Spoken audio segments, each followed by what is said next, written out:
Hello, j'espère que vous allez bien sous ce beau soleil d'automne. Il est magnifique, n'est-ce pas? Et je trouve vraiment aussi que c'est très agréable. Mais je dois avouer que je suis vraiment déstabilisée et je vais vous expliquer pourquoi dans cette vidéo qui me semble nécessaire aujourd'hui. Alors comme vous le savez, moi j'aime beaucoup travailler avec les saisons. Et pourtant, mes convictions sont vraiment mises à rude épreuve en ce moment et cette année en particulier. En cette fin d'octobre, en fait, je m'apprête à ouvrir les sessions de Douyin d'hiver qui démarrent officiellement le 4 novembre. Alors, en fait, on est encore tous habillés en t-shirt et chemisette. Donc là, ça me pose vraiment un problème de vous proposer officiellement le programme de Douyin d'hiver. Effectivement, les températures sont encore très élevées pour la saison et on a bien raison d'en profiter pour recharger nos batteries avec la douce lumière du soleil. C'est vrai que c'est tellement agréable, mais même si on n'ose pas se l'avouer, on redoute un petit peu le retour du mauvais temps, du froid, des nuages, et c'est quand même malgré tout vraiment inquiétant. Alors, en ce moment, je suis en train de terminer le cycle d'automne dans lequel on a travaillé en profondeur les méridiens du poumon, du gros intestin, et puis on a aussi vu les notions du recentrage par le bilan, de la diminution de l'énergie, la maturité et bien d'autres sujets également. En fait, le climat, il nous renvoie un autre message, celui de continuer à vivre comme en été, et même, je dirais, comme au printemps. La preuve, c'est que certains arbres refleurissent. Il y a des pissenlits qui réapparaissent, la plupart des arbres feuillus sont encore verts. C'est vraiment un signe que les arbres continuent d'alimenter leurs feuilles sans être passés par la phase de repos nécessaire. Et ça veut dire aussi qu'ils sont en train de puiser dans leurs réserves pour continuer leur cycle de vie. Et pour nous, comment ça se passe ? On nourrit pas les feuilles, mais est-ce que notre corps fait comme la nature et puise dans ses réserves ? Notre énergie présente en ce moment n'en donne absolument pas l'air. Et on apprécie, à juste titre, ce temps doux et agréable. Et pourtant, c'est bien ce qui se passe, car notre corps, tout comme la nature, a besoin d'une phase de repos, et ça, c'est inévitable. À plus petite échelle, c'est comme si une journée durait pas 24 heures, mais 48. Et il nous faudrait donc attendre la fin de la journée pour nous reposer et aller dormir. Donc, rien qu'à cette idée, je pense que ça pique un peu chez certains d'entre vous. Les soignants qui font des gardes de 24 heures vous le diront, 24 heures c'est déjà énorme. Alors 48, n'en parlons pas. La récupération peut être vraiment complexe. Alors on peut se demander aussi comment faire pour éviter l'épuisement de nos réserves. Est-ce seulement possible de travailler sur des saisons énergétiques si celles-ci n'existent plus dans la nature ? Cette situation est extrêmement déstabilisante et la nature elle-même perd la tête. Doit-on alors faire comme les arbres et passer directement au cycle printanier, accueillir la montée d'énergie, remettre nos projets en marche, drainer notre foi et son énergie montante ? Ou doit-on rester en mode été, juste en continuant d'être dans notre pleine expansion avec des sorties sportives, se coucher tard, se lever tôt, etc. Peut-être que c'est aussi simple que cela en fait, être sans cesse dans l'adaptation pour coller au mieux aux saisons et à ce que nous propose la nature. Et alors dans ce cas-là, quel sens donner aux préconisations énergétiques ? Quelle importance donner à ces pratiques plurimillénaires et aux dates de bascule énergétique entre les organes ? Quelle valeur on leur accorde aujourd'hui, maintenant, dans notre époque ? Parce que oui, ces dates ont bien été posées pour ces prédominances énergétiques des organes. Et le démarrage de celle du rein, par exemple, et de la saison hivernale, eh bien, le 4 novembre. Le 4 novembre.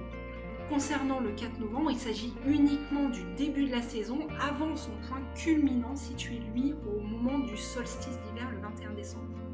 Et il y a une certaine logique dans tout cela.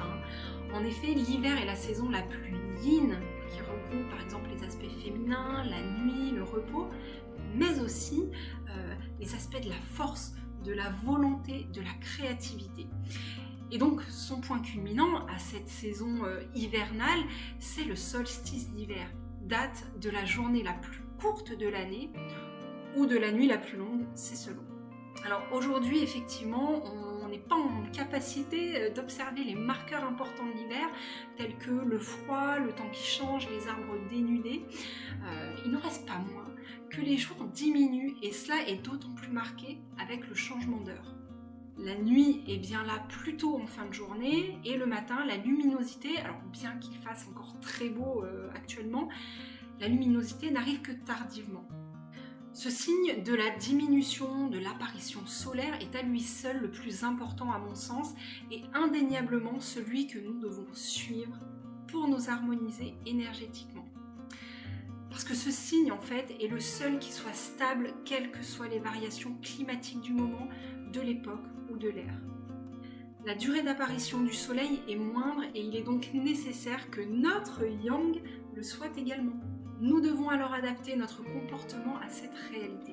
Et c'est donc à l'énergie de la rate que nous ferons appel plus régulièrement cette année et peut-être bien les années qui suivent également pour soulager ce décalage entre ce que nous indique notre astre solaire, la diminution des journées, etc., et ce que nous vivons à travers ce dérèglement climatique afin de ne pas nous épuiser et rester ainsi en forme toute l'année. Alors oui, il fait encore bien beau et nous pouvons encore sortir sans être vêtus à outrance.